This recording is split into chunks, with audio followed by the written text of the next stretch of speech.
Hey everyone, Matt here. So my wife and I have been planning something for a while.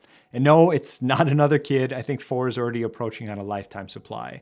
We're actually going to be building out a dedicated home theater space. And I'm going to be documenting the process. Well, as much as you guys want to see anyways, you should really let me know. I'm going to be showing the decisions, the compromises, the wins, the things that didn't go as planned. I think there's real value in showing how these decisions actually play out, because unless you have a room that was built and designed for home theater, it's likely you're going to have to make some compromises here and there. And I think that's perfectly fine. I don't know about you guys, but I get kind of sick of seeing some of the YouTube videos where they build these spaces and everything's just perfection.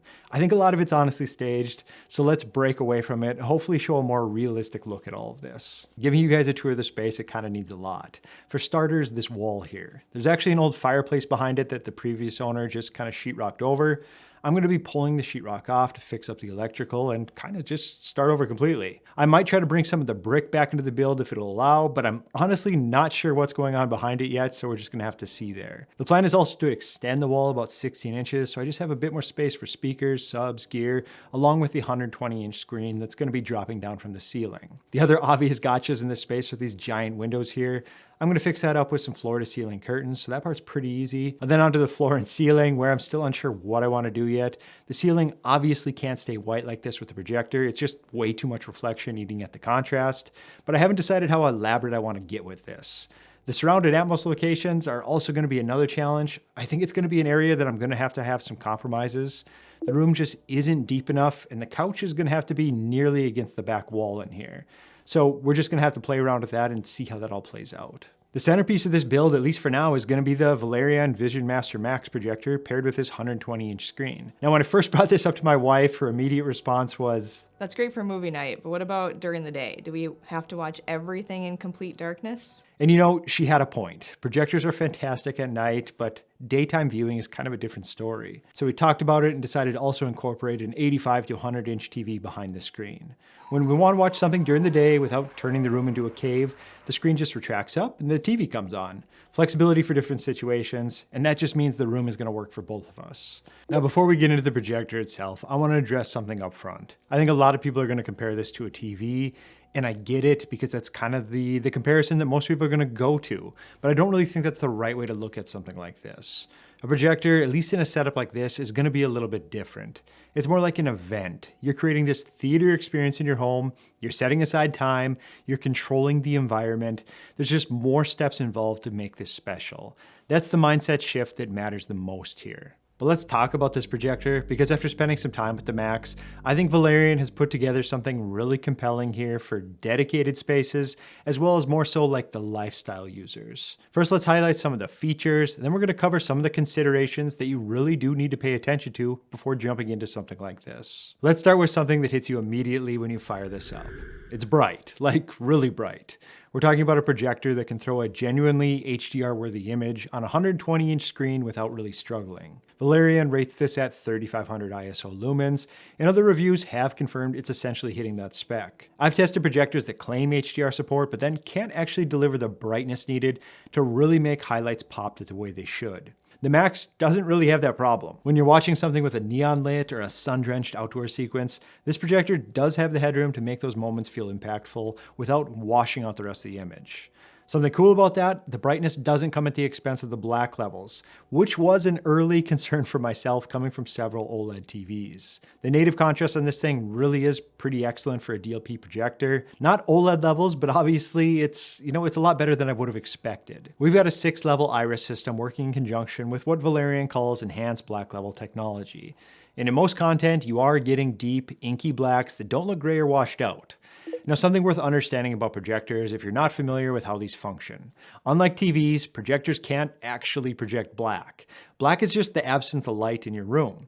So when you see black on the projector screen, what you're really seeing is the screen itself in darkness.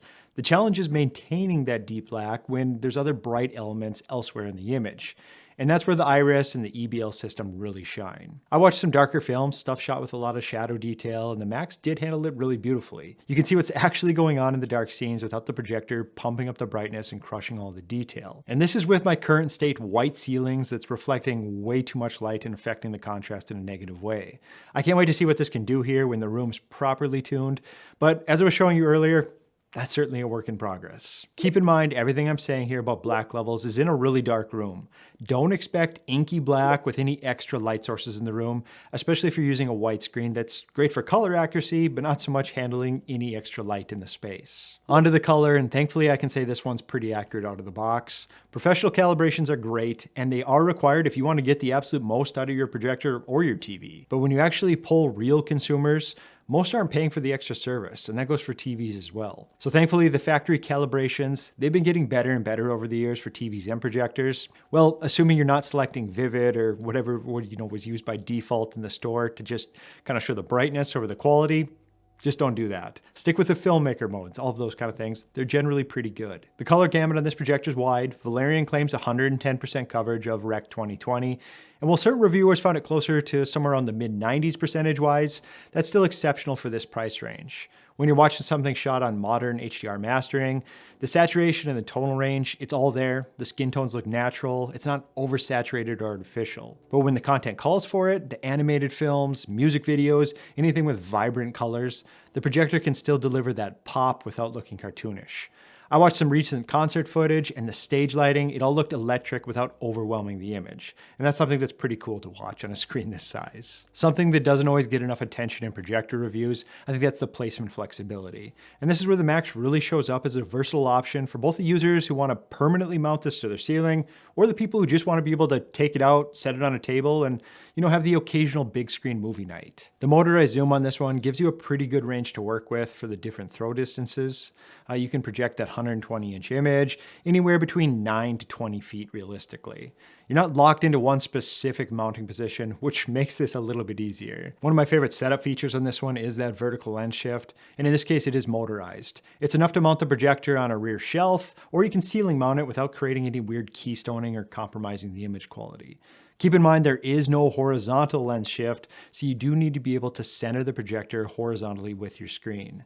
But honestly, the vertical shift is where most people run into the placement challenges anyways, and this does handle that one really easily. On to Dolby Vision support. The dynamic tone mapping actually works really well on the Max. Scene by scene, sometimes frame by frame, the projector is adjusting to optimize the HDR presentation for its capabilities.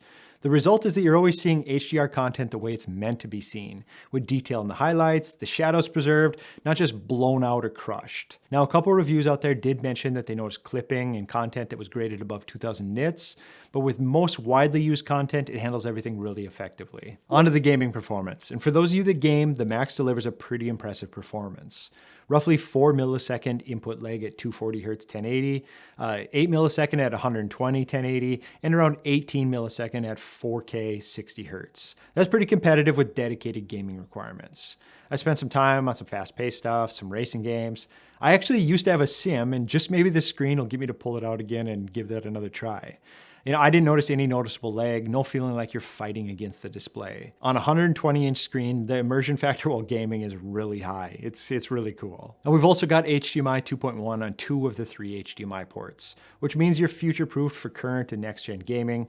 I mean, well, as future-proofed as you can be, there's always going to be another format on the way, right? There's also the ALLM mode that automatically switches to low-latency gaming mode when it detects a PlayStation 5 or an Xbox Series X, which is a nice quality of life feature. It just keeps things simple without having to grab the remote, change settings manually. Okay, here's something we need to talk about honestly, and that's that rainbow effect. If you've spent any time researching DLP projectors, you know that RBE, those rainbow artifacts that some people can see, they can be a total deal breaker for certain viewers. The VisionMaster Max, it includes this dedicated RBE reduction feature, and it does help, well, at least according to my wife, and that's where this is kind of a complicated one because I'm not really affected by it.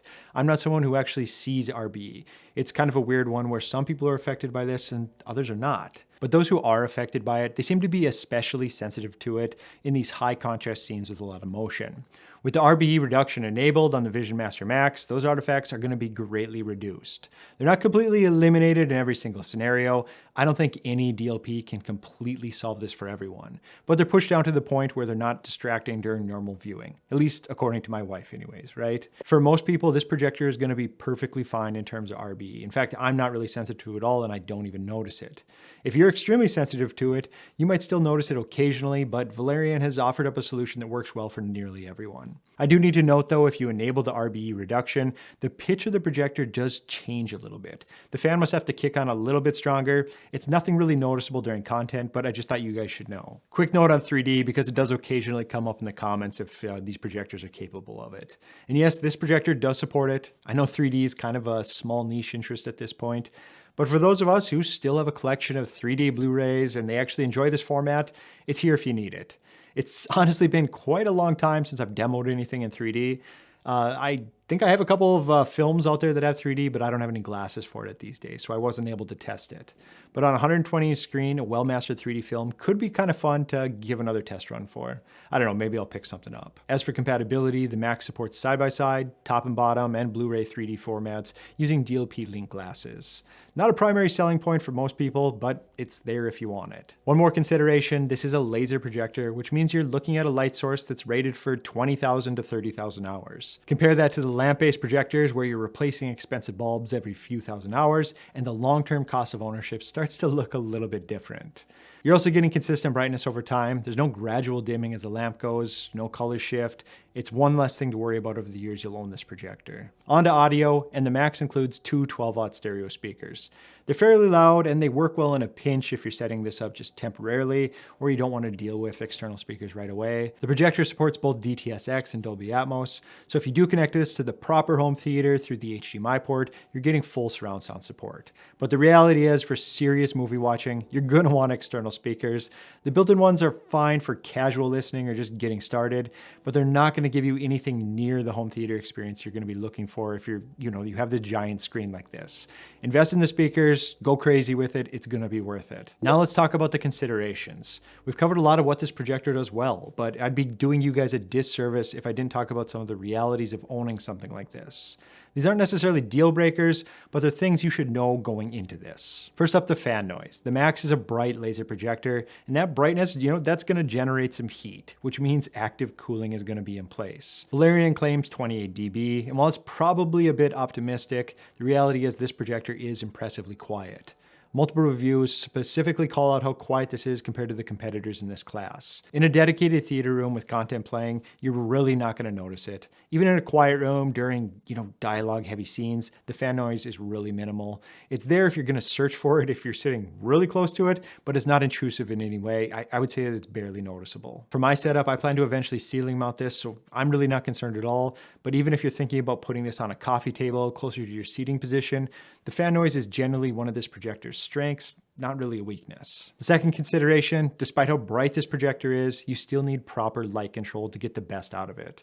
Yes, it's brighter than a lot of projectors out there. 3500 lumens is no joke. Yes, it can handle some ambient light better than some of the competitors, especially some of the budget buys that are out there. But here's the reality. If you want those deep blacks, the wide color gamut, and that HDR impact that I was talking about, you do need to control the light in your room. In all reality, I'd like you to be able to go to a blackout room. During daylight with the windows uncovered and the lights on, the image quality does take a hit. It's definitely watchable, but you're not getting the premium experience that you paid for. This is exactly why I'm incorporating that 85 to 100-inch TV in my setup, because there's going to be times that I just want to watch something without staging the room like a theater. If you don't have that flexibility, you need to be realistic about your viewing habits and your room's light situation. Blackout curtains, controlled lighting, ideally some light-absorbing surfaces, these aren't optional if you want to maximize what this projector can really do. That does add to the overall cost and complexity of the installation.